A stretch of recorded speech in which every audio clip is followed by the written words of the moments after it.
अमरावती ते तिरुपती बालाजी कन्याकुमारी सायकलवारी राजीव हिवसे यांचा दृढ संकल्प। अमरावती शहरातील लक्ष्मीनगरमध्ये राहणारे राजीव पंजाबराव हिवसे यांनी अमरावती ते तिरुपती बालाजी कन्याकुमारी सायकलवारी करण्याचा दृढ संकल्प केला होता। त्यानुसार ते गुरुवारी सकाळी 9 वाजता तिरुपती बालाजी करता सायकलने रवाना झाले। राजीव पंजाबराव हिवसे 65 वर्ष, हनुमान मंदिराजवळ राहणार लक्ष्मीनगर यांनी यापूर्वी सुद्धा अयोध्या, प्रयागराज, गोरखपूर बाबाधाम, गंगासागर, जनार्दनपुरी, वैष्णोदेवी, पंढरपूर आदी ठिकाणी त्यांनी सायकलवारी केली आहे। वयाच्या 65व्या वर्षी सुद्धा ते तरुणांना लाजवेल असे कार्य करीत आहे। गुरुवार 19 जून 2025 रोजी ते सकाळी 9 वाजता तिरुपती बालाजी दर्शनाकरता अमरावती येथून रवाना झाले। ते बडनेरा, यवतमाळ, पांढरकवडा, आदिलाबाद मार्गे तिरुपती बालाजी पोहोचणार आहेत। तेथून रामेश्वरम, कन्याकुमारी, विशाखापट्टणम अशा विविध ठिकाणी सायकलने जाणार आहेत। या सर्व ठिकाणी जायला त्यांना 1.5 ते 2 महिने लागतील। त्यांनी सोबत दररोजच्या जेवणाची व्यवस्था, आटा, तांदूळ, डाळ वगैरे सोबत घेतलेले आहे। दररोज दिवसभर सायकल चालवल्यानंतर संध्याकाळी ते विश्रांती घेणार आहेत। ते स्वतः स्वयंपाक करून जेवणाची व्यवस्था करणार आहेत। त्यांच्या या कार्यामध्ये त्यांच्या कुटुंबियांचा त्यांना सहयोग मिळत आहे। ची यात्रा सफल होण्यासाठी त्यांना परिसरातील नागरिकांनी निरोप दिला आहे। यात्रेला निघण्या अगोदर आमचे प्रतिनिधी नितीन पाटील मुळे यांनी त्यांची घेतलेली खास मुलाखत। नमस्कार। एक उत्साह, आवड आणि एक जिज्ञासा अशी प्रत्येक व्यक्तीची एक खासियत असते। कोणाला प्रवासाची आवड असते, कोणाला देवदर्शनाची आवड असते, कोणाला खेळाची आवड असते, कोणाला अभ्यासाची आवड असते, कोणाला विविध पर्यटन स्थळावर जाण्याची आवड असते। अशाच आवडीच्या माध्यमातून आणि या आवडीचं रूपांतर आपण कसं आपल्या दैनंदिन जीवनात करतो त्यावर सर्व काही अवलंबून असते। कोणाला खेळाची आवड असते, कोणाला फिरण्याची आवड असते, कोणाला प्रवासाची आवड असते, कोणाला देवदर्शनाची आवड असते। अशा विविध आवडीनिवडी प्रत्येक जणामध्ये असतात। पण त्या आवडीनिवडीचा उपयोग आपल्या मानवी जीवनात आपण किती करतो हे महत्त्वाचं असते। अशाच एक प्रवासप्रेमी आणि सोबतच देवदर्शन म्हणा की पर्यटन स्थळाला भेटी देणे अशी आवड असणारे राजीवभाऊ हिवसे हे अमरावती येथून आपल्यासोबत जुळलेले आहेत। त्यांच्या आयुष्यातील प्रत्येक प्रसंग, त्यांच्या आयुष्यातील प्रवास हा कसा असतो, त्यांचं आयुष्य काय आहे हे आपण बघणार आहोत। त्यांच्यासोबत चर्चा करणार आहोत। ही आवड कशी पूर्ण करता येईल यासाठी ते नेहमीच झटत असतात। आपण आपली आवड कशी जोपासली जाते हेच राजीवभाऊ हिवसे हे नेहमी करीत असतात। आतापर्यंत प्रयागराज सारखे तीर्थक्षेत्र फिरून आलेले राजीवभाऊ हिवसे आपल्यासोबत जुळलेले आहेत। त्यांच्यासोबत आपण चर्चा करूया। नमस्कार। सर्वप्रथम आमच्या प्रेक्षकांना आपण आपला परिचय करून द्या। राजीव पंजाबराव हिवसे, राहणार लक्ष्मीनगर, झेंडा चौक। राजीव, आपण नेहमी प्रवासासाठी निघत असता आणि उद्या पण तुमचा प्रवासाचं नियोजन आहे। या अगोदर तुमचं 5 तारखेचं नियोजन होतं, परंतु तुमचं काहीतरी नियोजनामध्ये बदल झालेला आहे। नेमकं काय कारण होतं? प्रवासाचा बदलाचं काय कारण होतं? ते थोडं लग्न होतं 17 तारखेला। त्याच्यानं मग आपण हे केलं, आपण जर कोणाच्या लग्नात नाही गेलं तर आपल्या मुलीचं लग्न आहे, त्याच्यानं मग मी 19 तारीख हे ठरवून घेतली। मग आतापर्यंत आपण कुठे कुठे प्रवासाला गेले? पहिले केलं मी वैष्णोदेवीवरून आलो, मग केलं 2024 मध्ये रामजीचं ओपनिंग होतं, रामजीच्या मंदिरावरून मग मी घेतलं, मग केलं, मग तिथून मग मी गोरखपूरवरून मग गेलो मी बाबाधामवरून गेलो, मग मी गंगासागर कलकत्त्यावरून, गंगासागरवरून मग केलं मी हे जनार्दनपुरी, मग तिकून आल्यावर मग मी केलं पंढरपूर। नेमकं या प्रवासामागं तुमचा उद्देश काय आहे? चला बा आपण एवढी तरी करणारी माणसं आहे. आपल्या इथे रेल्वेच्यानं जाणं नाही होत, हे नाही होत. सायकलनं आपली कसंही आपला प्रवास होते. एकूण एक स्थळ पाहायला भेटते आपल्याला. रेल्वेत जर गेलो तर आपल्याला एकही मंदिर पाहायला भेटत, कुकं पाहायला भेटत, रोड पाहायला भेटते. सबंध जे काही रोडवर मंदिर आहे जे काही आहे ते संपूर्ण आपल्याला पाहायला भेटते. आपली मनकल्पना हेच होती पहिल्यापासून का आपण सायकलनंच प्रवास करू. आतापर्यंत मी आज सायकलच चालवली. हो. आपण किती वर्षापासून असा प्रवास करत आहात? मी आता हे 5वं वर्ष आहे ना. पहिल्या वर्षीचा प्रवास आपल्याला कुठून कुठपर्यंत होता? पहिल्या वर्षीचा प्रवास केला मी इथून हे आपलं गोव्यावरून मग गेलो मी वैष्णोदेवीपासून मग मी अयोध्यावरून मग इकडे गेलो. मग गंगासागर हे संपूर्ण जनार्दनपुरी. मग आलो मग गेलो पंढरपूर. आता मला जायचं आहे तिरुपती बालाजी, कन्याकुमारी. आपलं तिरुपती बालाजी, रामेश्वर, कन्याकुमारी, अमरावती ते तिरुपती यांचा जो टूर आहे, सोबतच त्यांचं बालाजी दर्शनाला ते जाणार आहे.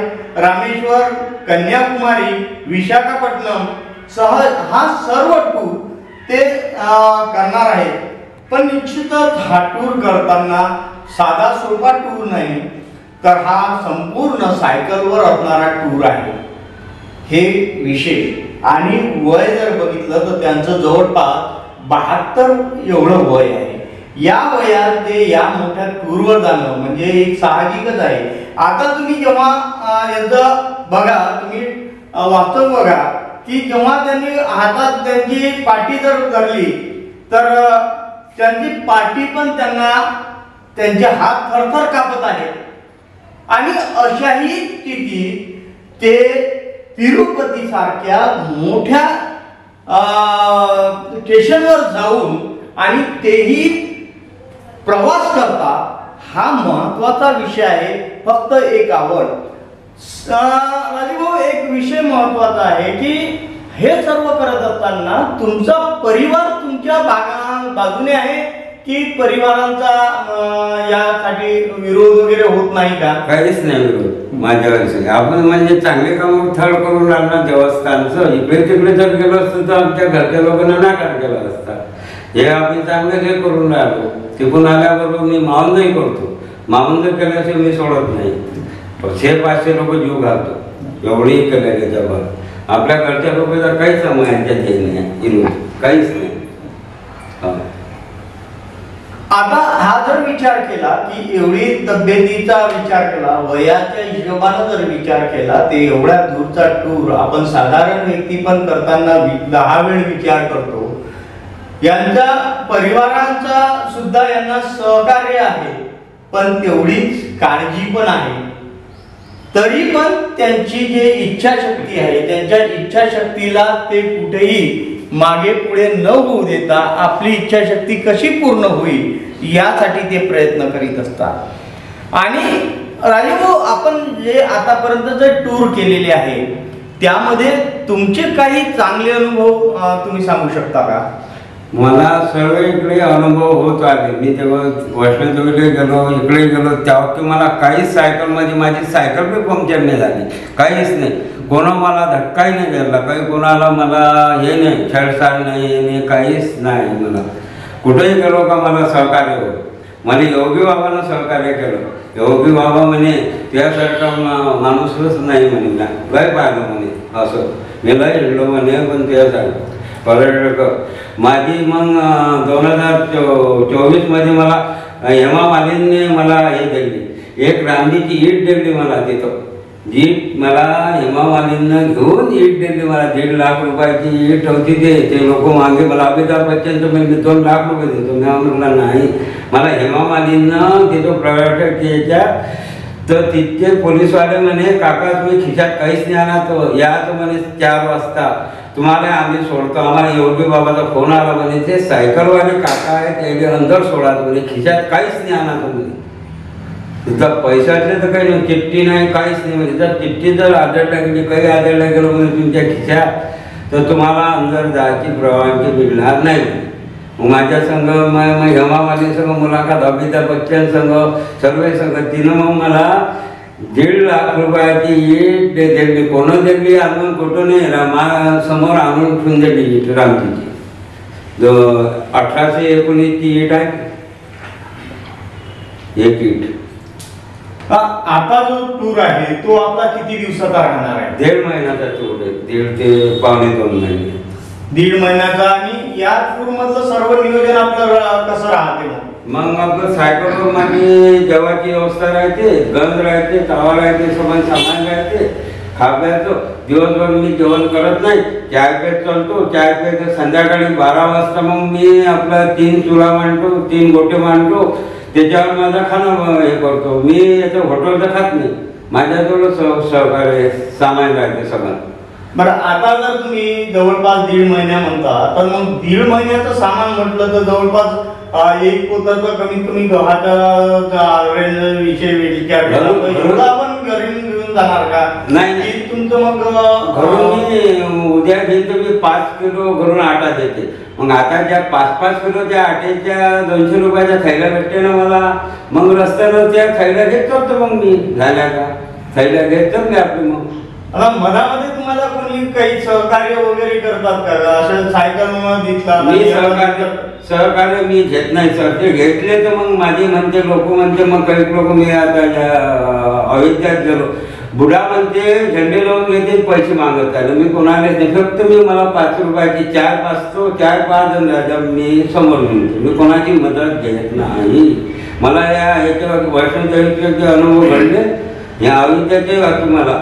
लोक म्हणते झेंडे लावून घेतले त्या बुड्यानं, त्याला म्हणते 100 रुपये द्यायला, म्हणते समोरला माणसाने सांगते तो बुडा पैसे मागत चालला, म्हणते माझी इज्जत खतम होते सर.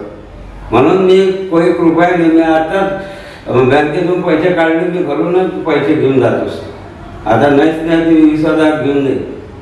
जर मला जर पैशाची पडली तर माझी पोरगी मला पैसे कोणाचे असे तुमच्या ह्याच्यावर पाठवते, मग पाठवते ते. आता विचार करण्यासारखी गोष्ट आहे. 1.5 महिन्याचा प्रवास आणि कोणत्याही आज टेक्नॉलॉजीचा ते वापर करत नाही. त्यांचा जर मोबाईल म्हटला तर साधा मोबाईल आहे. त्यांचा मोबाईल जरी बंद असला तर त्यांना अशा प्रकारचा हा साधा मोबाईल ते स्वतः घेऊन जातात. हा मोबाईल कधी बंद पडतो त्यांना कळत नाही, कारण आम्ही जेव्हा फोन लावले त्यांचे मोबाईल बंद असतात. आणि अशा स्थितीत आज टेक्नॉलॉजी आहे, ATMचे वापर होतात. अशाही स्थितीत त्यांना प्रश्न पडतो की कॅश वापरणे, आणि या गोष्टी ते प्रवासात करतात. आणि आर्थिक जोखीम ही महत्वाची आहे. आणि मधात जर अशी काही अडचण आली, गाडी सायकल पंक्चर झाली, किंवा आता विषय करा, आता सध्याच्या स्थितीत पावसाळा सुरू आहे. पावसाळ्यामध्ये पाऊस कुठे लागेल, कशा प्रकारचे लागेल, आणि ते सायकल चालवणं म्हणजे हवा कशा प्रकारची सुटू शकते, एवढे मोठे प्रश्न त्यांच्या समोर आहे. पावसाचा प्रश्न आहे, हवेचा प्रश्न आहे. एवढा सारा प्रश्न असताना फक्त एक आवड म्हणून, कुठेतरी जिज्ञासा म्हणून हे त्या प्रवासाला निघालेले आहेत.